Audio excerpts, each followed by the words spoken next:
Lockhart went back to the boyfriend Emil and said, like, look, mate. Do you think he spoke like this back in the day? Look, mate, come on now. And said, you know, about the evidence. And at that point, her boyfriend then did confess. Just a quick disclaimer, the content presented in this podcast is based on real events and may contain graphic descriptions of violence, crime scenes and other disturbing material.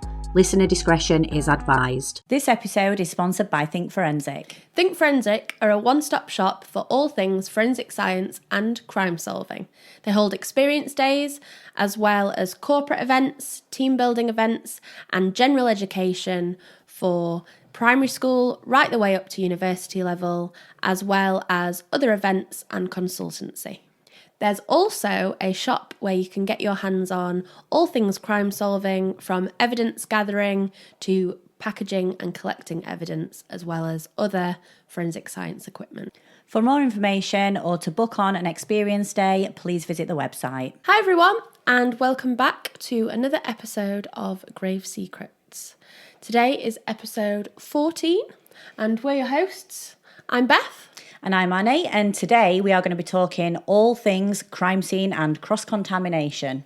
So I feel like we've got quite a bit to talk about on this one as well, haven't we? There's quite a few things that hopefully you're going to learn from this that you didn't know before, and it's all the things you don't see on TV when you're watching all the CSI programmes and things. Yeah, again, we've been debating whether or not this is just something that we find interesting. Yeah. Or whether or not it's one of those things that is just fascinating because you don't usually hear about it. So we'll find out. Let us know in the comments. Before we start, I would like to just say I'm really annoyed.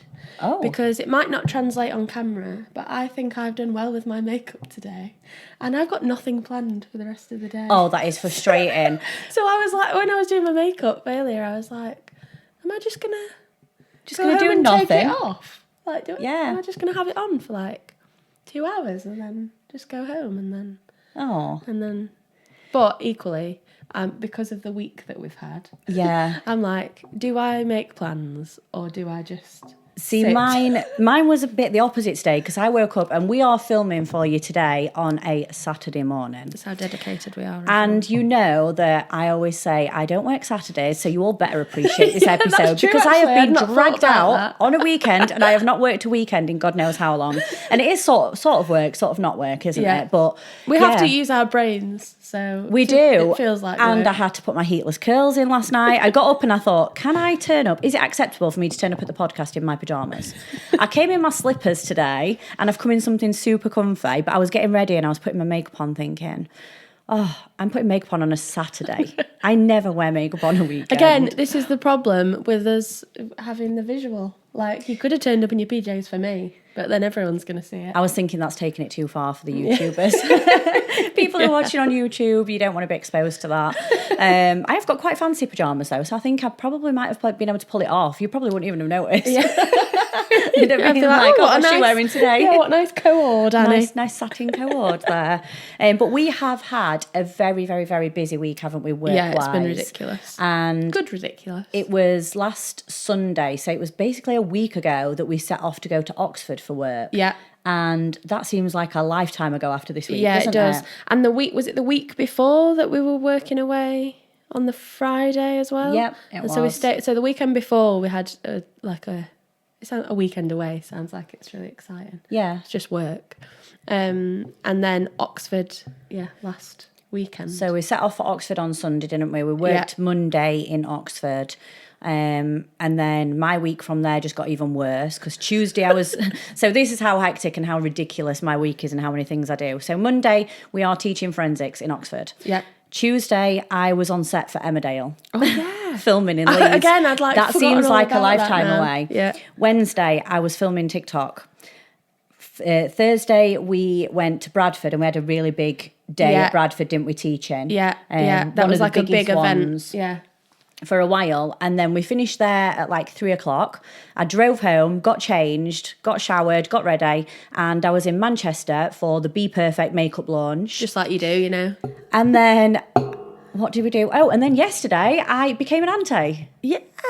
So my sister had twins yesterday. So that's my very, very, very busy week. And then obviously filming this today. Yeah. And then I'm off tomorrow, but you've got work tomorrow. I'm working tomorrow, yeah. And then we're back again next week. Yeah. So there's our diaries, everyone. So I just feel like it's been it's super, just been a super little hectic. whirlwind, hasn't it? And I feel like I've been in loads of different characters this week. So 1 minute I've got to go from being a podcaster to a TikToker to a socialite at events Teacher, to then on Emmerdale I was doing a hospital scene, so I was in my scrubs. I was in my scrubs. And I was just like, what the hell It was so has this funny week been? because when we'd come back from Bradford, as I say, like there were quite a few staff working it.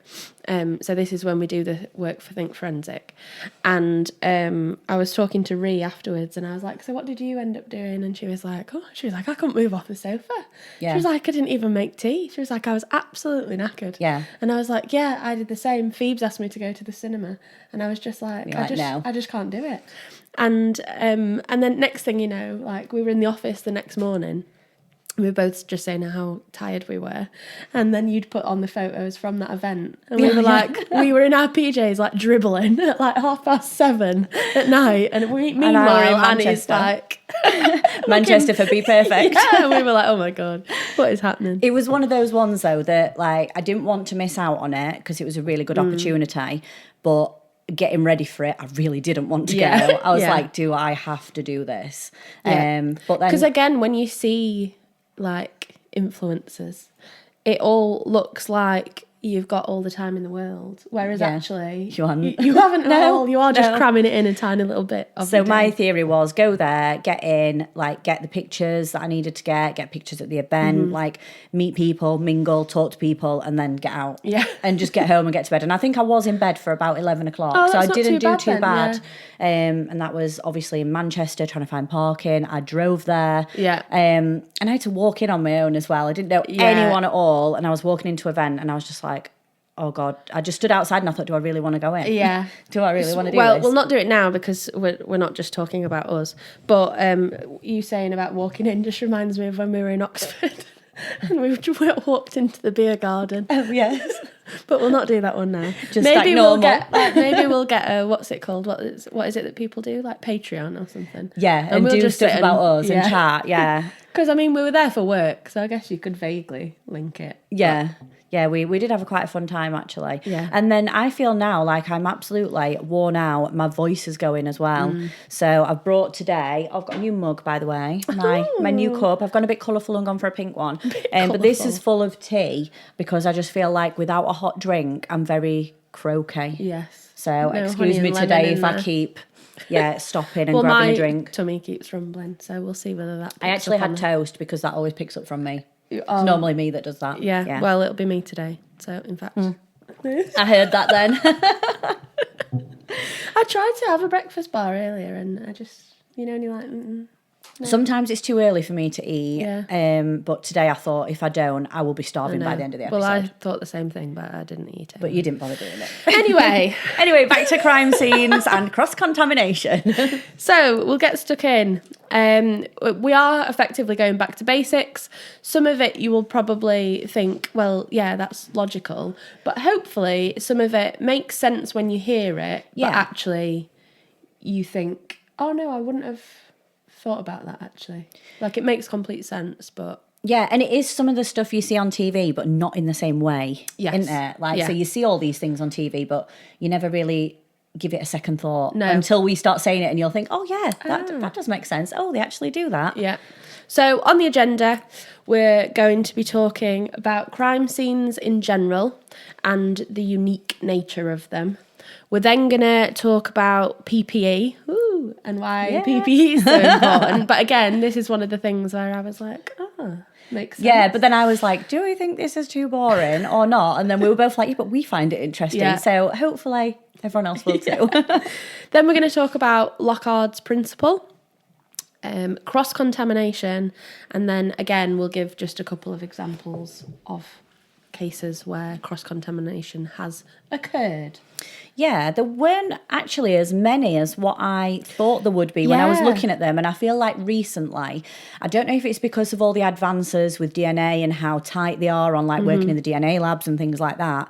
I didn't seem to find any that were really, really, really recent. No, and I, again, like you, I thought there'd be like reams and reams of like articles. Yes, I thought especially on the DNA side of it, there was going to be tons of like miscarriage of justice, people had been locked up, it was the wrong evidence. And not because we don't trust the judicial service or anything like that, just because, as you will find out, it's so easy for things to be contaminated that you do think like, well, then it's bound to happen more often. Yeah. Just because of things that, you know, naturally, well, not naturally occur. It sort of isn't it, really? But I could never work in a DNA lab because I have been, well, I say I could never work in one. I have done some work in DNA labs before, but it was like a passing thing. Okay. So to get kitted out and go into the DNA labs and, you know, everything has got to be absolutely perfect and a clean environment, like clean to another level. Yeah. It is crazy.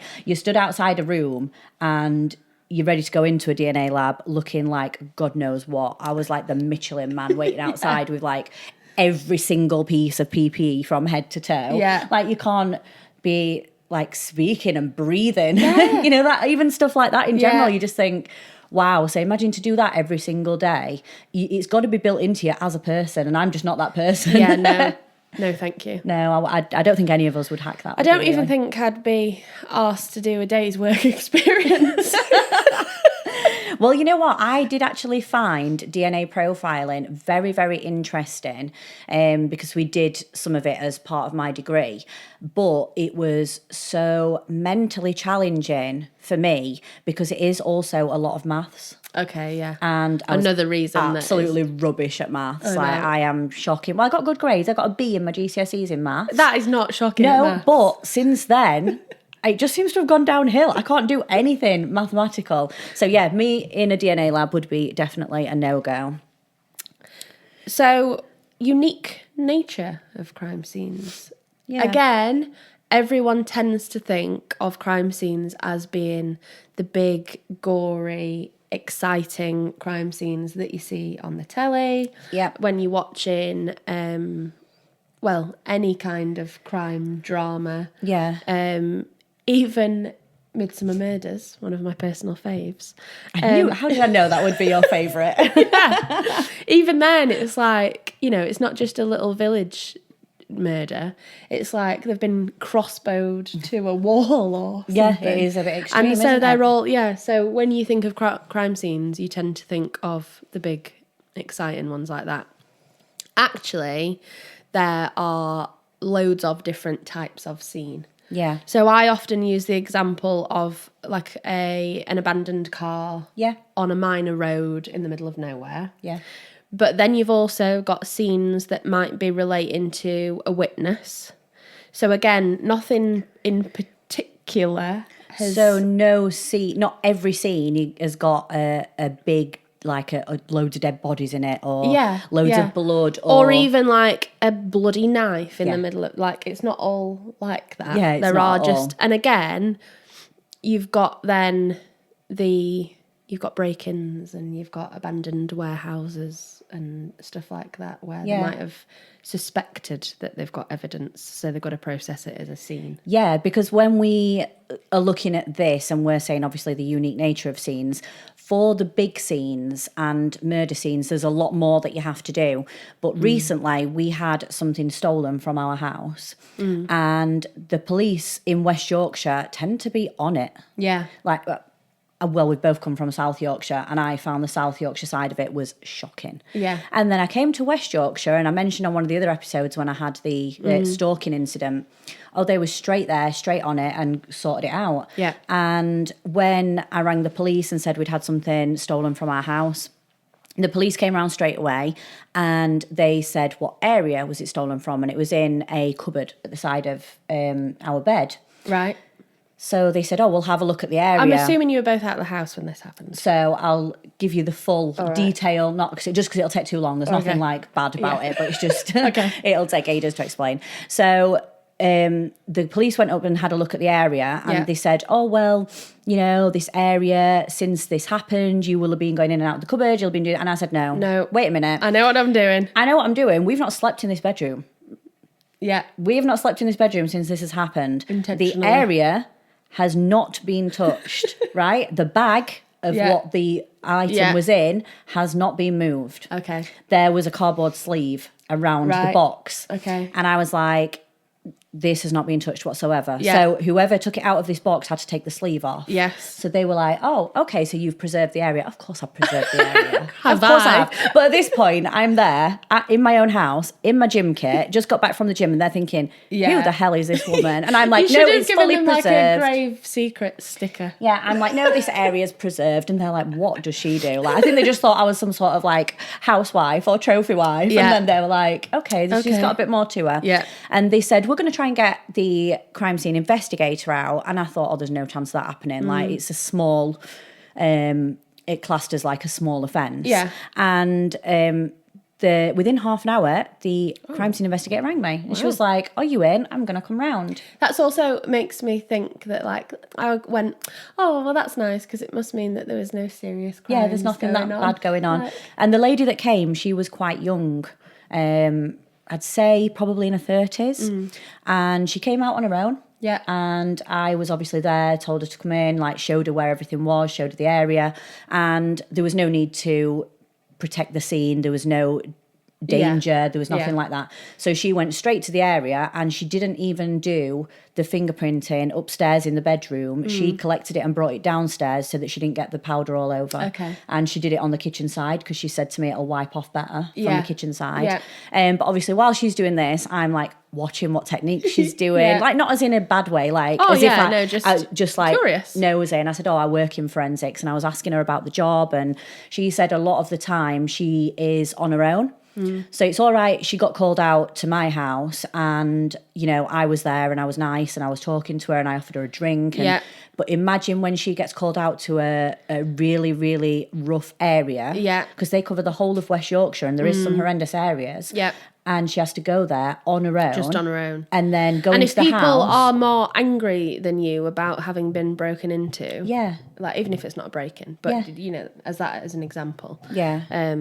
Yeah, difficult job. Yeah, so like I just thought with her, I said to her, do you go out to everything on your own? Like, do you feel safe? And she said, well, I've been doing it for a while now, so yeah, I feel all right. And I've always got someone like that I can call, someone on the radio, or, you know, there is backup. Yeah. But I just thought, God, like, imagine getting called out to a car, abandoned car down a country lane in the middle of the night, and you were on your own. And she said, well, in that situation, the police would probably have been there first. Okay, and there probably will be a police officer. Yeah. So it's not like fully as bad as I thought. I She's thought got they'd just ring her on her own. Yeah, walking down a country lane, and I was like, oh my God, feeling sorry for this lady. Yeah. But yeah, I think in situations like that, it is quite daunting and dangerous, because you don't know if you don't know what the crime scene is that you're going to, and you don't know if the people are still nearby, the offenders. Yeah. Like, there's so much you've got to think about, isn't there? And some crime scenes, again, are just routes in which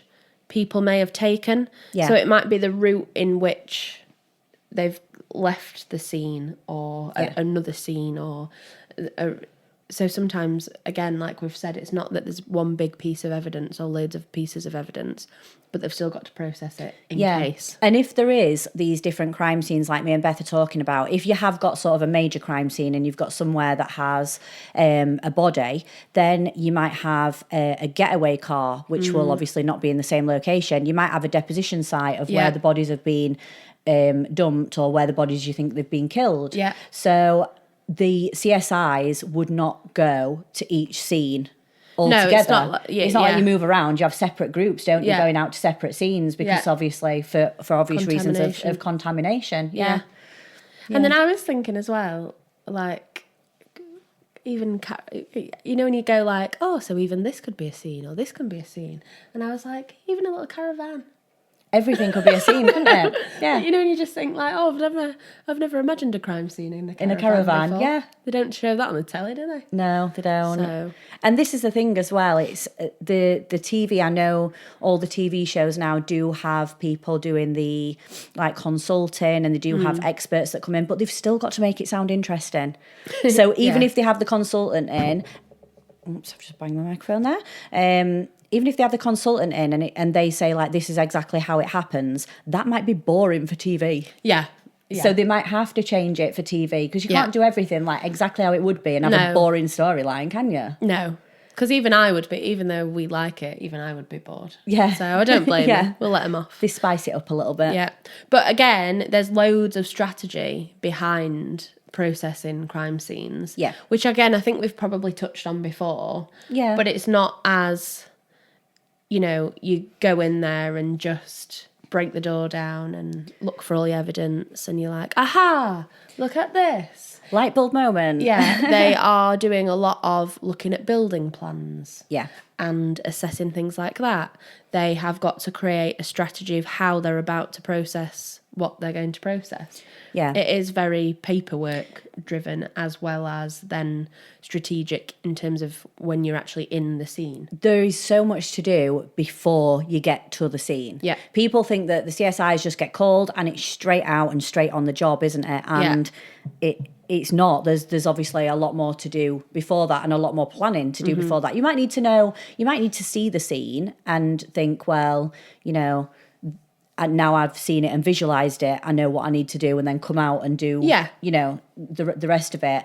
And as well, it's not just a group of CSIs that will go into a crime scene. They've got different roles within the groups of CSIs, haven't they? So you've got like a crime scene manager, you've got CSIs who will collect the evidence, you've got crime scene photographers, people who do like sketch plans. There's even specialists in 3D imaging equipment to do 3D images of the room. Yeah.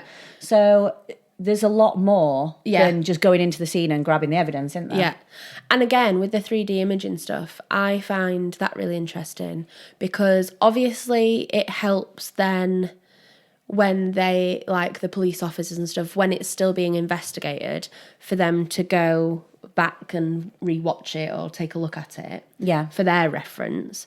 But actually, what it's really useful for is when you are at trial in court, being able to then show the jury, because there's nothing like seeing it for yourself. Yeah. And when we were doing the John Wainwright case, and we said about I always get the wrong term, not dash cam, body cam. Body cam, yeah. With the body cam footage, and we were saying how useful it would be to have that to then watch back to see how the perpetrator had acted and behaved. It's the same thing with scenes, isn't it? If you've got that added context, it's all right showing people pictures, but quite often you don't get an idea of the scale. Or we've got a new kitten, and every time we take a photo of her, she doesn't look as tiny as she actually is. Yeah, and I'm like, look at the skirting board in the background. Yeah, you have something at the side of it to match it up to. But with that 3D imaging as well, it's also really good for the reconstruction of events. And I think it was Steve Keogh's podcast that I was listening to, and he was saying Steve. He's had a whole episode. He's had a whole episode now, but on one of his, he was talking to I think it was the crime scene manager episode, and they were saying that if we can use this type of 3D imagery for buying houses and walking through houses and viewing them and moving around, why wouldn't we be able to use that in a crime scene? Because if someone can use it to buy a house, we can do it to solve a murder. There was a whole thing there was a whole program on telly where it would be couples and they'd go into the house and the couple would be like, we just don't think we have a functional space. And then they'd put on this VR headset and two different architects would have come up with different versions, and then they go, aha. Yeah. And it's totally different, isn't it? It's the same thing. Why don't you just do it for so I think with the technology now, I mean, I'm sure back however many years ago, it will just have been someone going in and literally taking photographs, wouldn't it, of the area and then showing it. But like you said, it's not an accurate perception because you can't even really see how big a room is, can you? And I know they have to take all the measurements. And when I was at uni and we did a crime scene module, we had to measure, the entire room. We had to measure from the body to the wall, from the piece of evidence to the wall. Yeah. So you knew exactly how far from the wall that piece of evidence was. Awful. So when you were drawing a sketch, which you can imagine I was horrendous at, mine was like a little stick people all over. Okay, and little squares, and I just labelled the squares like this bit of evidence, blood, knife, sort of thing. But that was so from an aerial view, you could see exactly. But imagine imagine how much time that takes up. Oh, yeah. Compared to the 3D imaging. Yeah, and then you've got it to scale. Yeah. It's like in And then Sims. if I showed you my pictures from a crime scene, you'd be like, Okay. yeah, thanks for that. I Yeah. can't really get a picture of what's happened there. Whereas you're going through with the video and the Yeah. 3D imaging, you can't you? Yeah, you can it's see much how it's easier. unfolded. And again, with bodies, with people that have died, sometimes they're in a position and you think, how have they fallen that way, or how have they ended up on their front? And then again, when you see the space, sometimes you're like, oh yeah, because they'd have bumped into that wall, and then they'd have fallen, and because of the scale, you can then tell a lot more easily. Yeah, and how it would especially have happened. if you see the crime scene and you see like a contact blood stain on the wall, you can see where they've hit that wall exactly, and then you think, oh, yeah. And it's like you go through the evidence. And I feel like the CSIs are, even though they don't have a specific area that they specialise in, as in the forensic evidence, I feel like they know a lot about everything. Yeah. Because they will then see the blood and call out a biologist who will come out to the crime scene, or a blood expert. And then the blood expert, you learn so much from them, because they'll not come in and just look at it and do it themselves. They'll say, oh, well, this blood from here. You'd talk through it, wouldn't you? Yeah. So the CSIs will pick up on be it, listening and picking up on it. So next time they go into a scene, they might see that type of blood spatter and think, oh, wow, that's what the biologist said. And I feel like they know a lot about a lot of different pieces of evidence. Yeah, definitely. Yeah, you've got to be a sponge. Yeah, definitely. It was funny because you said scene, and I was like, scene? What do you mean? They've seen the scene. They've seen. Oh God, Really here we go again. And then again, you've got outdoor scenes. Yeah. And everything is at risk of being massively contaminated with any type of outdoor scene. Yeah. You might have just part of it, which is like the entry point that you've then got to process before you do the internal, or the entire scene might be outside. Like we've spoken about with deposition sites. Yeah. Quite often they will be outside. Yeah. And everything then is a mad rush to try and get it processed effectively and efficiently before it, it probably will rain. Yeah, or something will damage it, or someone will walk across it. Because if you don't, that leads us on actually to securing the scene and putting the cordon and the tape up. Because if you put the tape somewhere that is too far in the crime scene, not wide enough, then you've got an area outside that the general public could walk through, like as much as they want. Yeah. You might have a footwear mark that someone's not seen, or they've put the cordon on the inside. If you're not looking outside of the cordon, that footwear mark is going to get ruined, or, like you said, it'll rain. Yeah. I feel like outdoor scenes need to be protected so quick. Like, even if it's a tent that goes up, they've got to be fully preserved. And I think the outdoor scenes are a lot more difficult because you're battling with the general public, the elements. Yeah. You're battling with a lot Animals. more, aren't you? So, again, you think of maybe people that have been buried in a shallow grave. Neither of us can speak today. In a shallow grave. You get animals that obviously smell what has happened and then come and then forage and can move pieces of evidence. So I've got a really interesting little fact here that for my dissertation for my master's, that is actually what I did my entire project on. So we did like disruption of scenes due to animals in countryside locations. So a little bit like the body farm, and I know we're going a little bit off track here, but the body farm is, we've talked about before, based in, well, the main one's in Texas. And they will leave bodies, they use human bodies, and they will leave them all in different environments, and they will see how they decompose, and they will monitor them. And I thought, we don't have anything like that in the UK, and obviously I couldn't leave humans outside, but my mum and dad live in the countryside, and I had to work with rabbits at the time. Even though pigs are the most likely. Most like us. It was, we had to do rabbits because I couldn't get big pigs. Yeah. You know, And your I had mum and dad... I had to put these in my car and put them in my mum and dad's garden. Yeah. You know, Pigs luckily would my have mum and dad were really chilled. But I actually put rabbits in a shallow grave, placed them on the ground. I put them on the roof of a shed, and then I put them submerged in water. Right. So I had 4 of each. So Yeah. imagine all these in my mum and dad's garden. Luckily, Yeah. there was a part of the garden that was secluded. And then I monitored these every single day, and we looked for decomposition process. We looked at insect infestation and scavenging.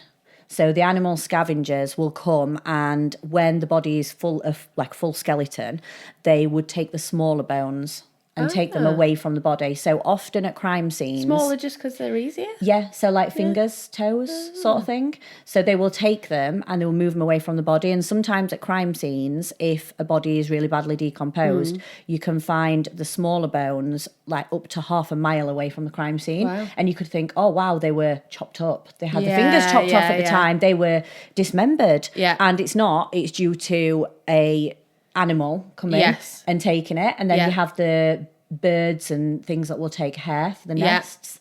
And then mine, a lot of the time I set up wildlife cameras for my project, and the worst ones, well, I say the worst, the ones that were at the decomposing bodies every time were magpies. And that's one that I wouldn't have expected. I thought you know, you got your fox, they're not badgers, shiny. everything. I thought Those even aren't shiny. the cats or the dogs or stuff Yeah. would sniff around. Yeah. It But was magpies. magpies were the worst. I want, you see, now I want to Google what a magpie's sense of smell is like. Yeah, So I wonder whether it's good. It was really weird. So I saw magpies every single day on my camera. I was like, come on, give me something else. Yeah. Something more interesting. Yeah. But anyway, that's a bit off. Well, off yeah, subject. so there's deterioration of scene in terms of outside, if it rains or if the weather's bad, that kind of thing. Equally wind has a Yeah. big impact.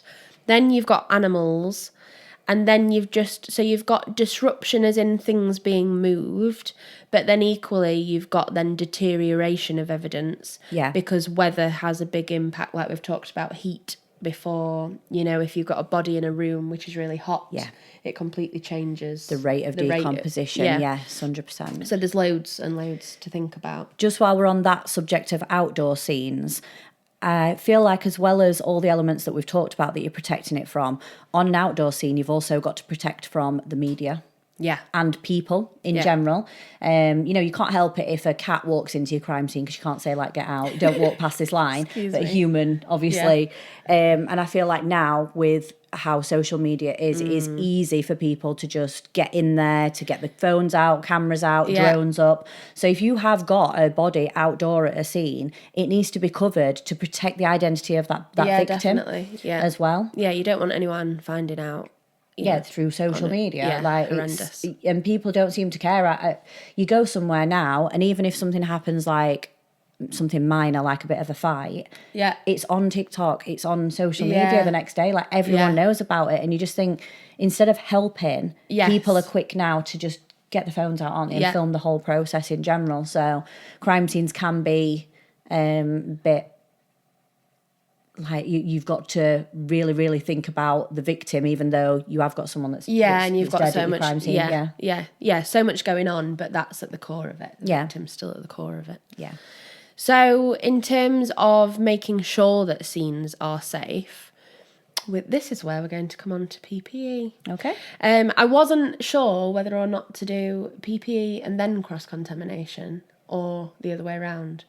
But once I'd done all my notes, PPE seemed to make first. sense Yeah. first. Yeah.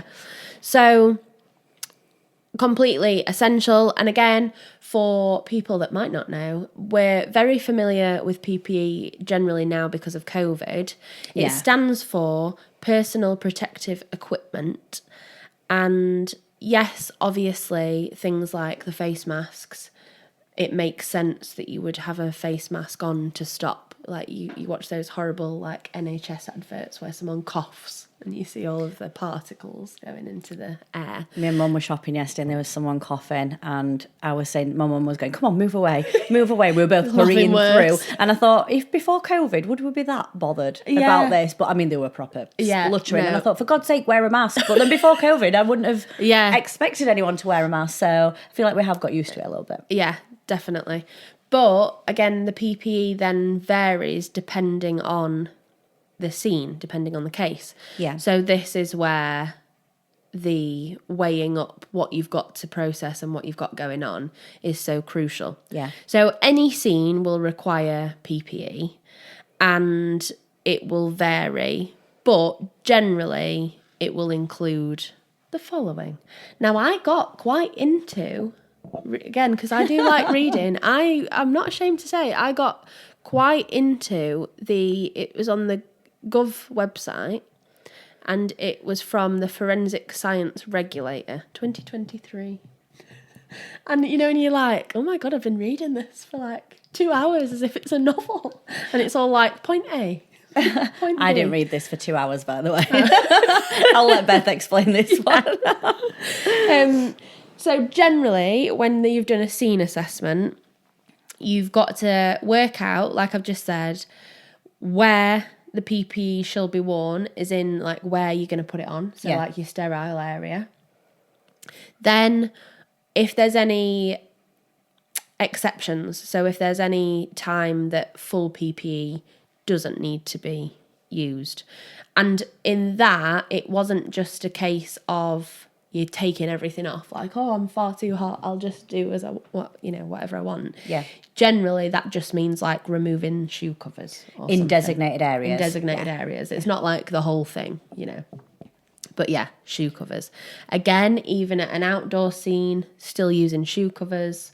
But I'll talk about that in a minute. And then you've got protection of the floor in terms of if you've got a lino floor or even carpet, anything really internal that needs to be protected with stepping plates. Mm-hmm.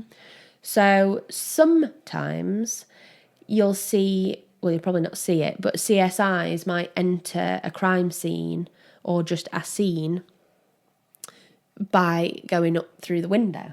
Because if there's only one entry point and they don't want to contaminate it, and for whatever reason it's difficult to put stepping plates down, or maybe there is a big pool of blood potentially that you can't just jump over, can you? Yeah. Then they will come in another route where possible.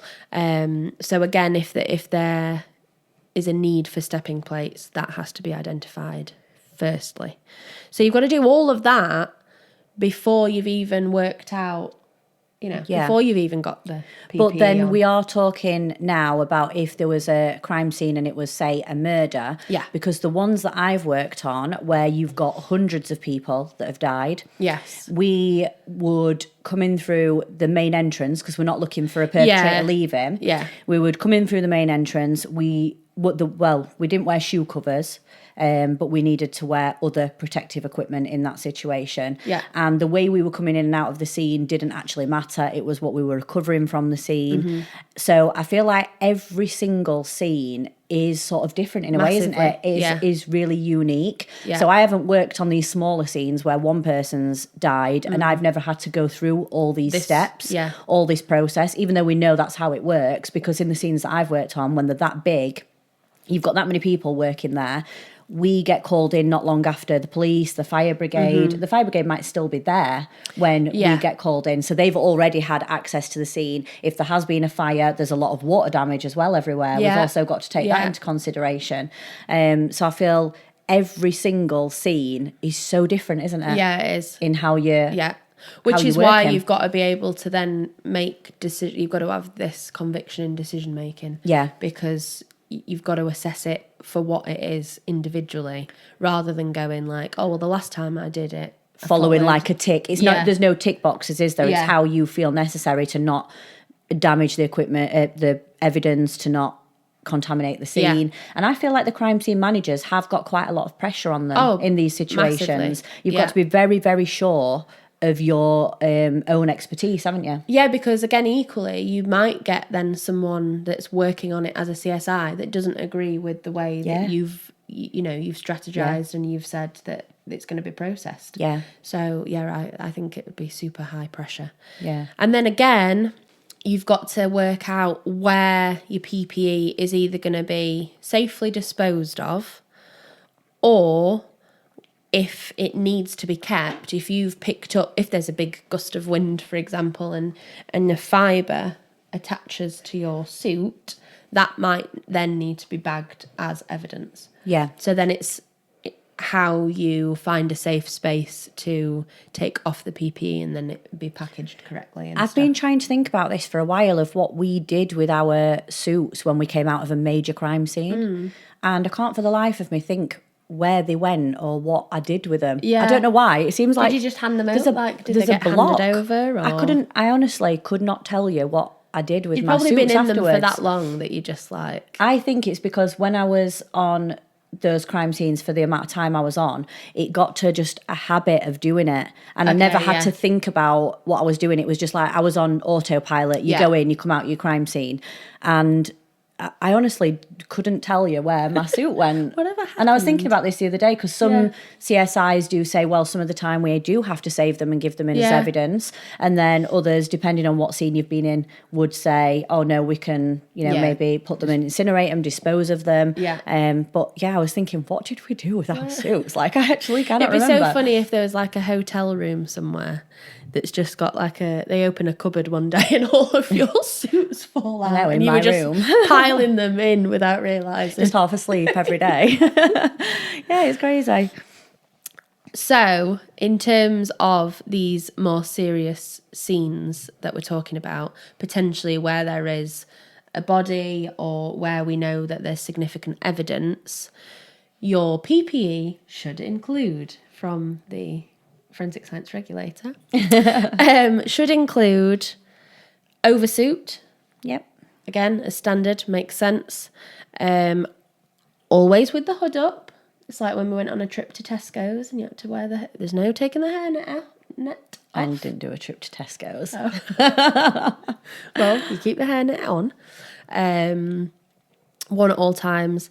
Then you've got the overshoes. Again, there are different kinds of overshoes, so it just depends. Yeah. But they've got to be kept on. And again, it's only the crime scene manager that can then say, okay, this is the designated area in which you don't need them. Also, between your overshoes and your suit, you have to, if there's any gaps at all, you've got to tape them up. And then you've got the face mask. You brought up this point earlier that I'd not really thought about. You were saying that in DNA labs, they can't even communicate while they're dealing with the DNA because obviously our saliva could contaminate. And again, I was thinking, oh my gosh, because if I was a CSI and I'm already like in this high pressure environment, I would 100% be talking to myself.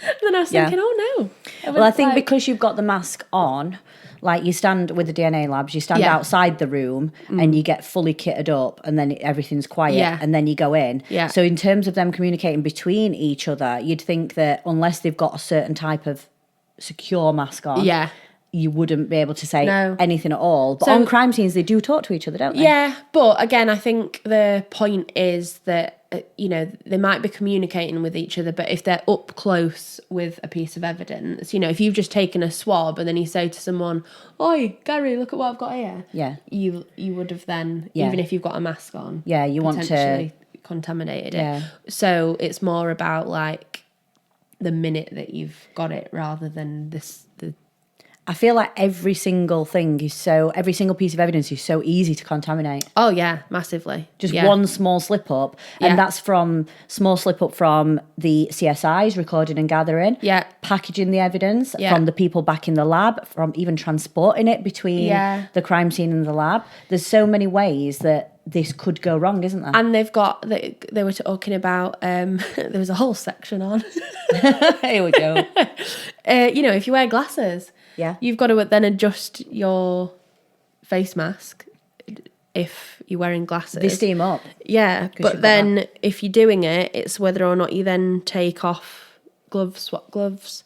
Gloves I'll come to in a second. Because the next thing is the hairnet. Yeah. So, yes, you've got the crime scene suit hood up, but you'll probably, well, me not so much, but you'd need a hairnet. Again, one at all times. And then you've got the gloves. So it is, again, a case of, if I say again one more time. Do you think it's just in your head now, though, that you've noticed you've said it a few times? But now I've made everyone aware of it as well. So I might have got away with it, but now I've just you've just pointed it Listen out. for this, everyone.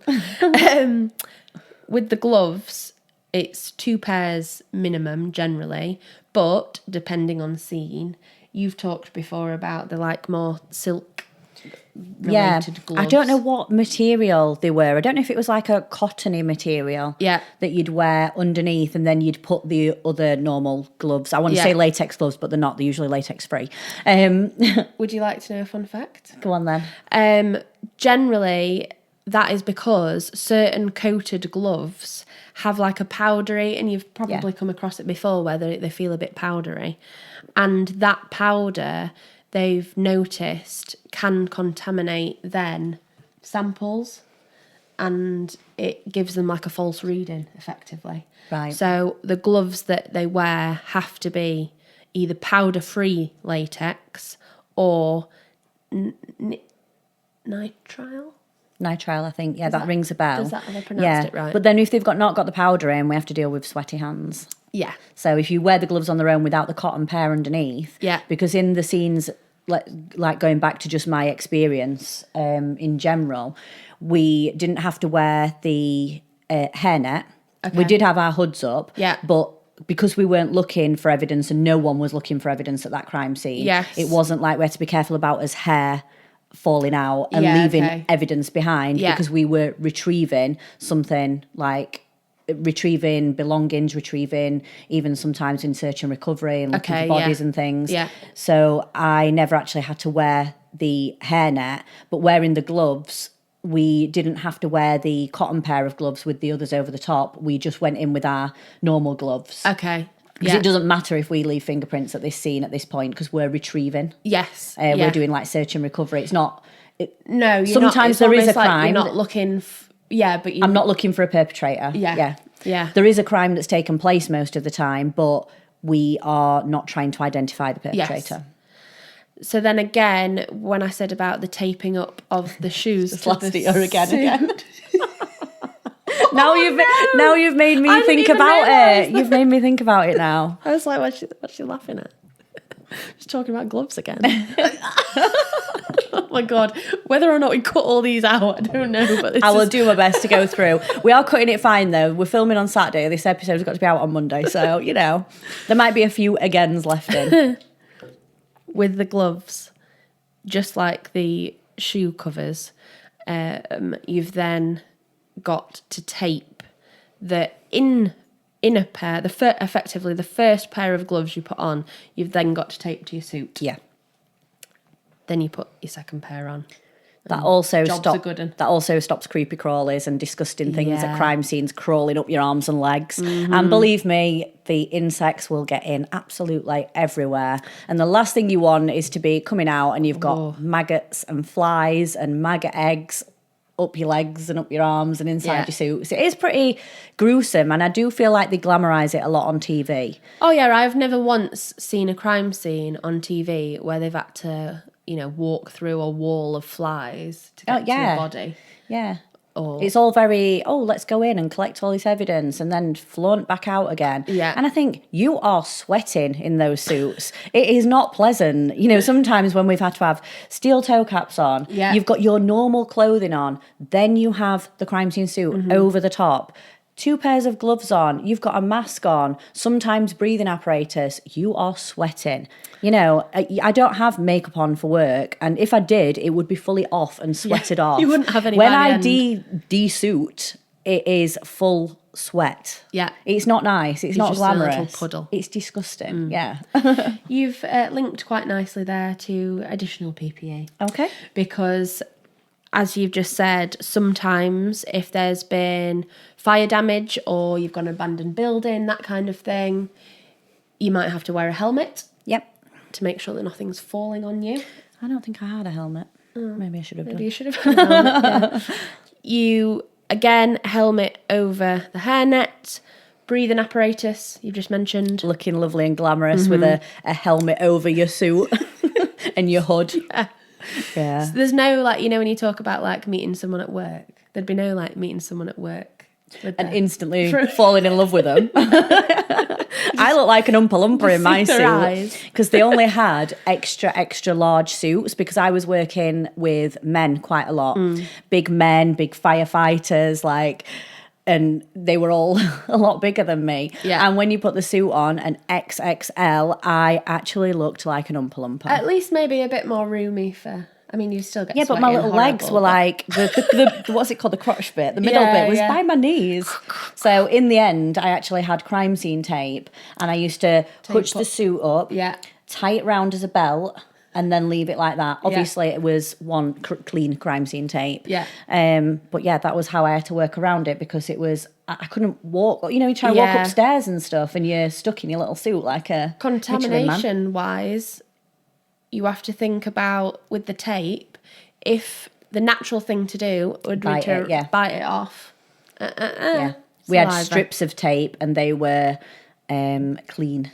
Yes. Do you know what I mean? Like brand new, just come out of the packet tape sort of thing, So then you've got safety goggles, steel toe cap boots, thicker gloves, and again, different like specialist crime scene suits if necessary. Just what you were saying about the breathing apparatus as well. We touched on it in, I can't remember which episode it was, and we were talking about the first responders from 9/11.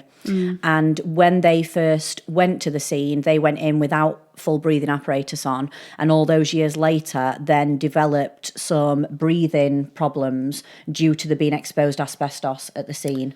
So it is better to go in with the breathing apparatus on, not knowing what you're going to go into, rather than thinking, oh, wait and see, because you don't want all your responders getting ill later down the line. And you never know if there's something toxic in there. No. You don't actually know what you're walking into a lot of the time. Yeah, lots. So much to think about. So dangerous. Yeah. When you put them all together, it is actually quite a dangerous situation, isn't it, of how you could get... So then there is, I will stop talking about PPE in a minute, but this is the thing that... At the beginning, I mentioned one of those situations where it makes complete sense, but I'd never actually thought about it. I've kind of just referenced it, but there's actually an order in which you have to put everything on. Yeah. So I would generally think you'd, whack the suit on first and then everything else afterwards, but that's not actually the case at all. So it's actually face mask first.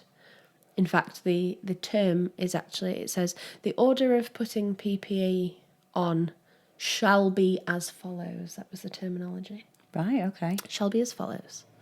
Face mask first. Yep. Then, before anything else. Then your hair cap. Right. And your helmet, if you need one. Yep. Then your first pair of gloves. Okay. Then you put the suit on. Then you tape your first pair of gloves to the suit. Yep. Then overshoes, then second pair of gloves. Yeah, there's no transfer between... Because if you've already put the first pair of gloves on, if there is any fingerprints or your own DNA on those, they are going on first and they're not going to transfer to your outer pair of gloves. Yeah. Because when you put them on... Yeah. There's nothing transferred because you've got the gloves on already. I'd have to come up with like a little head, shoulders, knees and toes. A rhyme for it, yeah. To remember the order.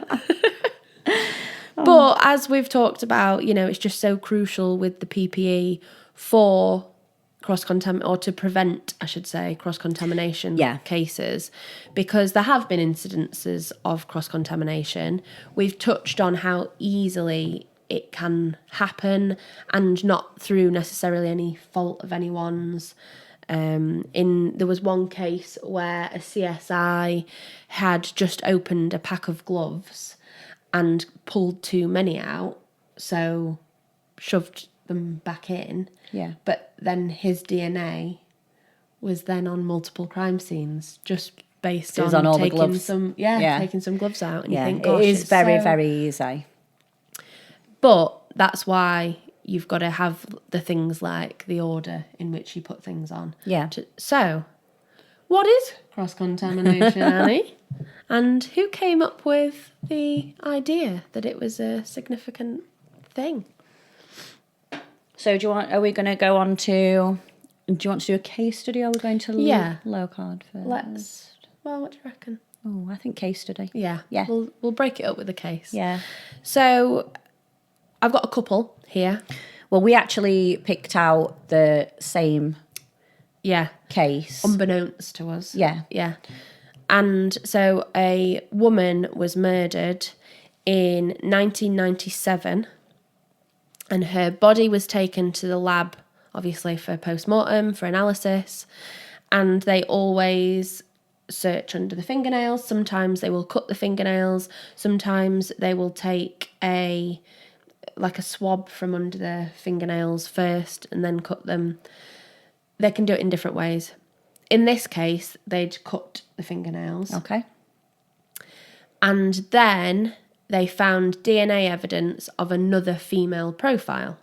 So they were expecting that the other female was the perpetrator, potentially, and that in the attack there'd been these, she'd scratched or whatever.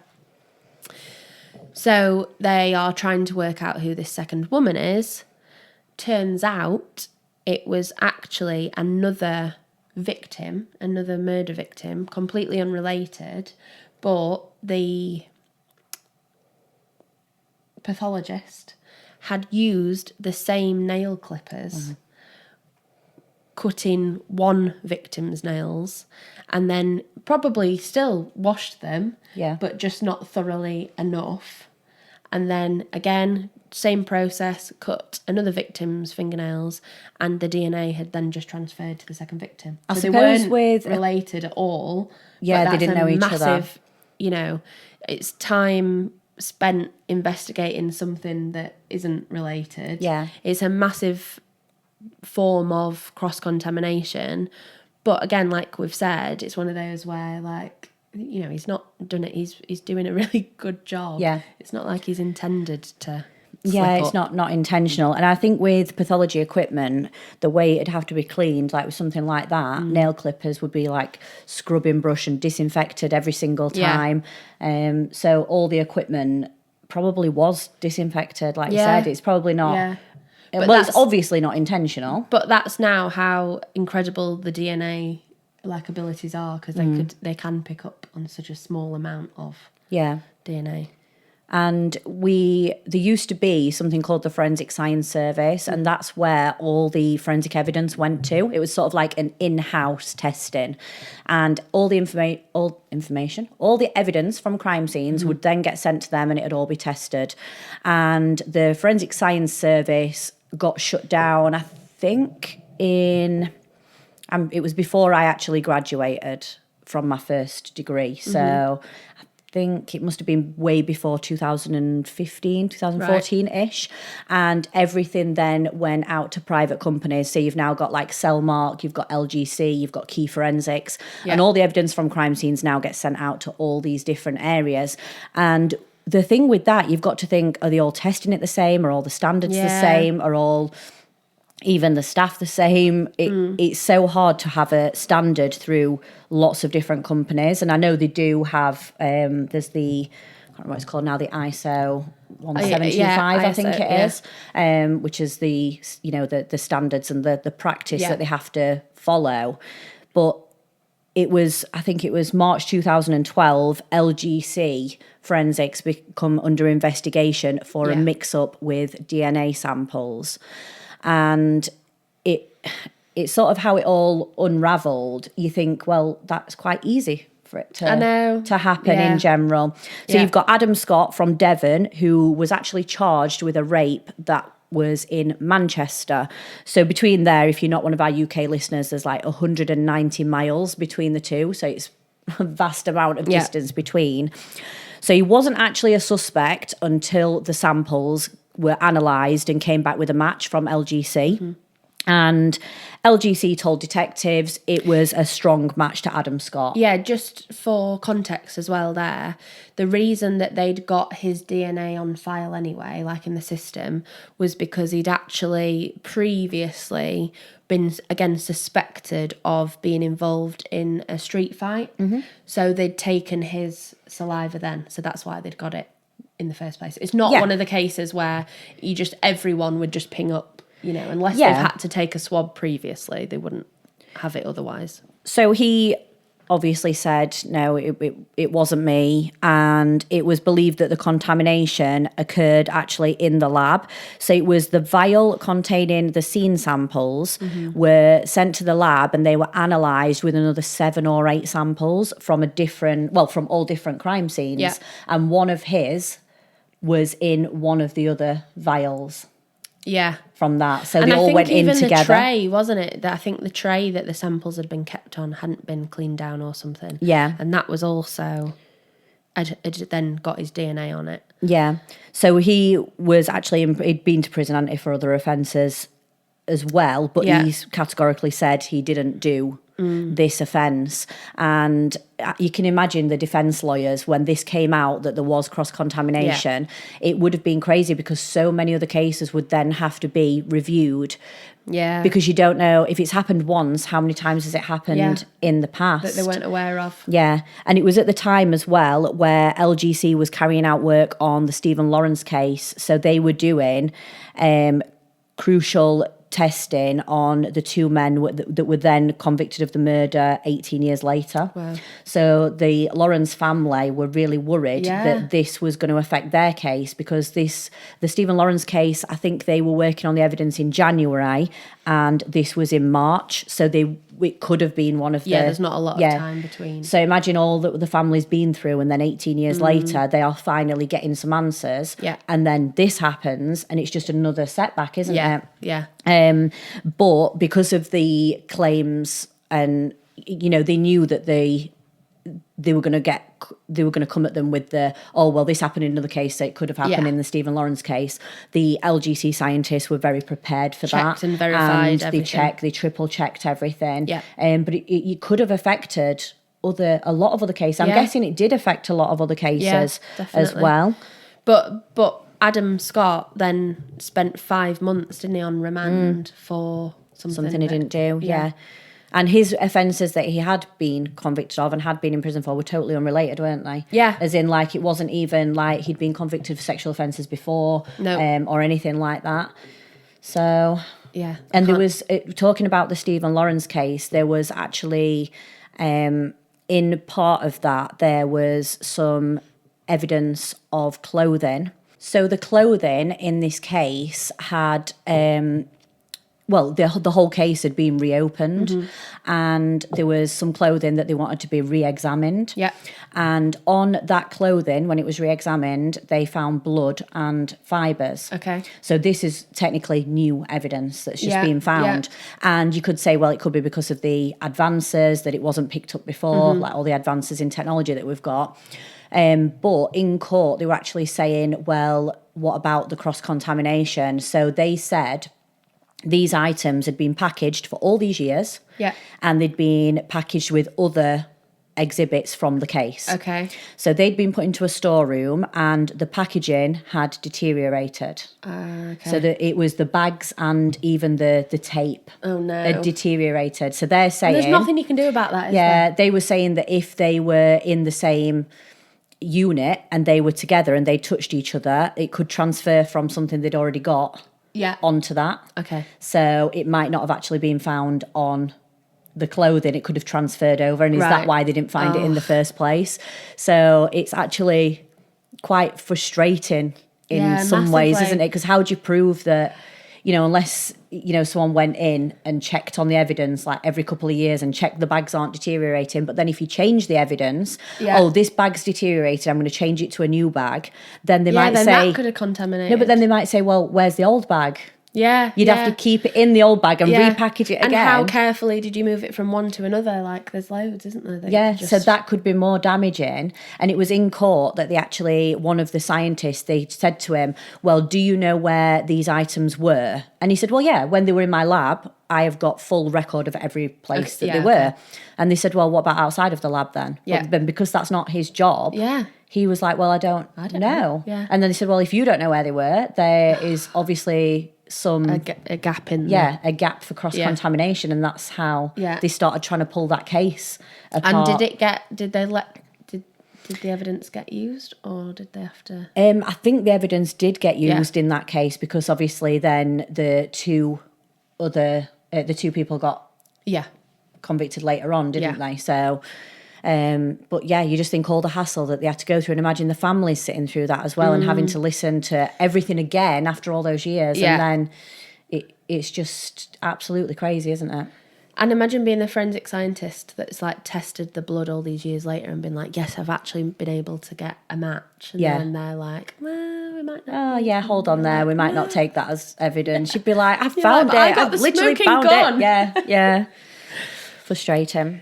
So in terms of cross-contamination that we've just discussed, where did this idea of cross-contamination come from? Obviously now it's that ingrained in us just in everyday life, even from like with the COVID thing and the germ spreading. Yeah. We know that we leave traces of ourselves.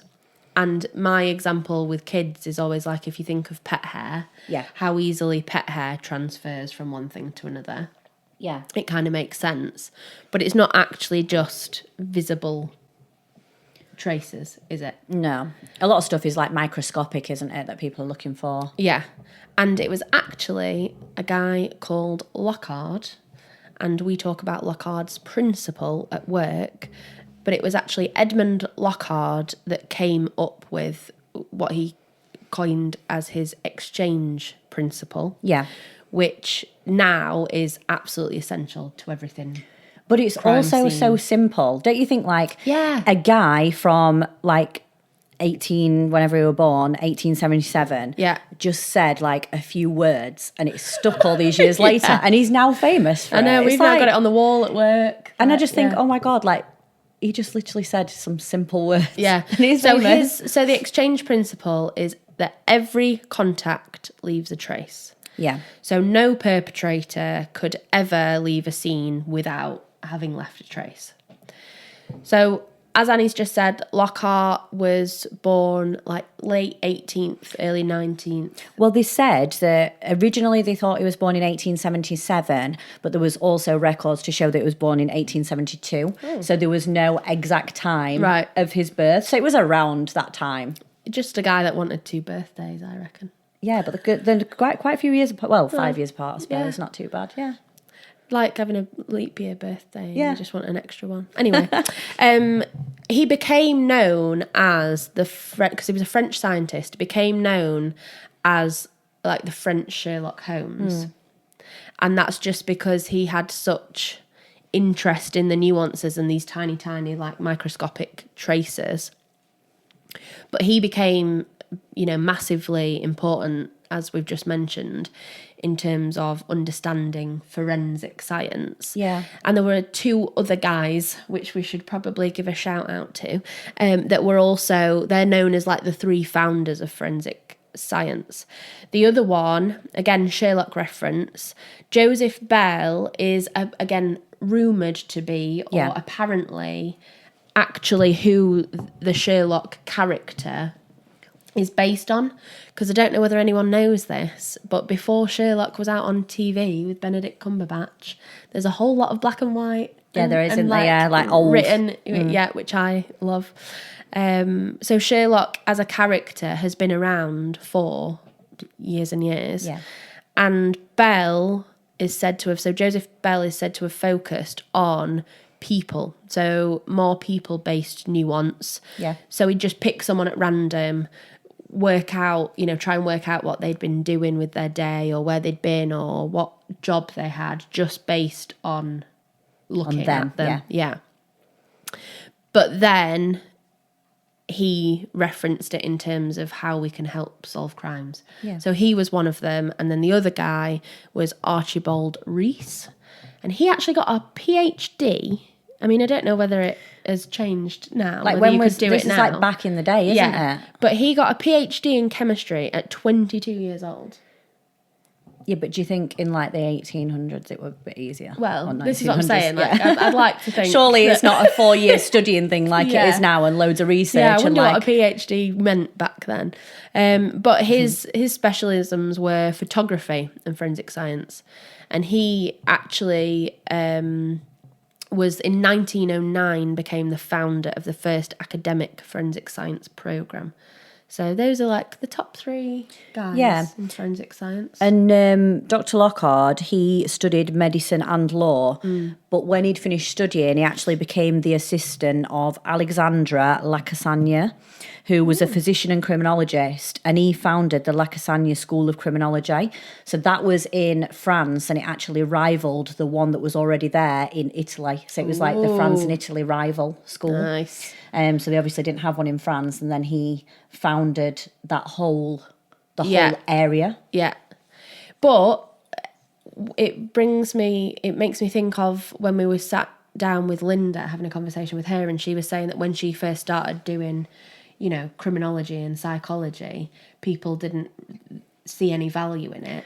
Actually, when Lockhart started talking about us leaving fingerprints and blood and that gunshot residue might be significant, and no one took him seriously because they hadn't thought about it. So he was like super highly unusual, but then they started using him or what he was gaining in terms of intelligence, and they did then solve crimes. Yeah. So Lockhart said any action of an individual, and obviously the violent actions of a crime, cannot occur without leaving a trace. So we've effectively over the years just shortened it, but that's the principle. Like you say, super simple, but no one had done it. In 1912, little case study for you. This is when I think probably they were starting to take him much more seriously, like worldwide. He'll have sort of made a name for himself, won't he, at some point? Like you've said, like in France, obviously, well established, but then it would have hit the news, hit the papers. The papers, word of mouth back then. Whatever. So in 1912, Marie Littell was found dead at her parents' home, and Lockhart actually examined the body, and he found that she died via strangulation. Okay. Her boyfriend was the main suspect, Emile, but when they questioned him, he then had an alibi, so they were pretty sure that he couldn't have actually committed the crime. He was like with friends that could verify or whatever. So Lockhart took, again, fingerprint clippings from the boyfriend.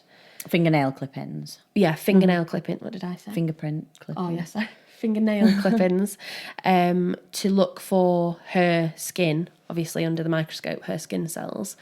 And he noticed that there was like a pink powder under this guy's nails. Right. Thought, oh, that might be makeup. And one then local chemist, he like looked into where this makeup might have been found that a local chemist had developed a custom powder for Marie for her makeup. Wow, all the time back then as well. Yeah, I know. And it then matched the powder under the boyfriend's nails. Wow, she must have liked like a certain pink blush. Yeah. Like, that's crazy. She's like, oh no, a bit more. I'm not having anything mainstream. Yeah. So then Lockhart went back to the boyfriend Emile and said like, look, mate.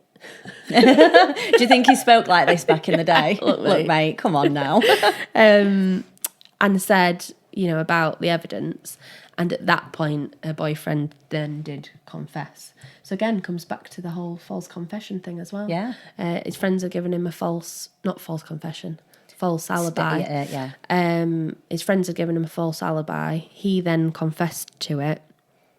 And it turns out that the way he'd constructed this false alibi is that he'd actually set the clock, was it forward or back? I think he'd set the clocks forward, tricking his friends. So they'd actually given a false alibi, but unknowingly. Yeah. Because when they checked the time, they were like, he was here. Wow. Yeah. Very Very Agatha Agatha Christie. It is, isn't very it? Poirot. It is.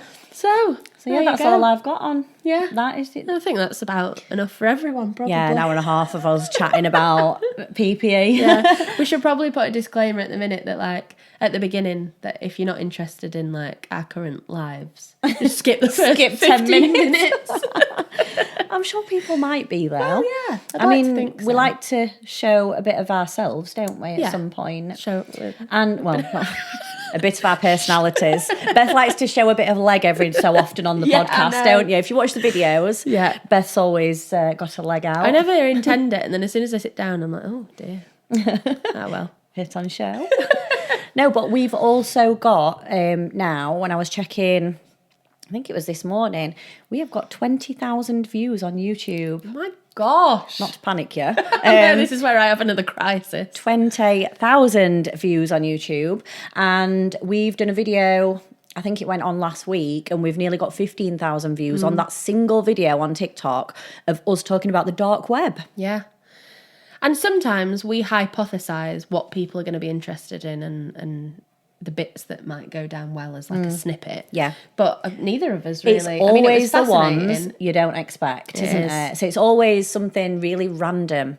And people are like, oh, yeah, we like this. And I think, yeah, but why didn't you like this other one? This was way more interesting. Excuse me. Yeah. So we are flying, I think, there. I've not looked at our insights or anything this week.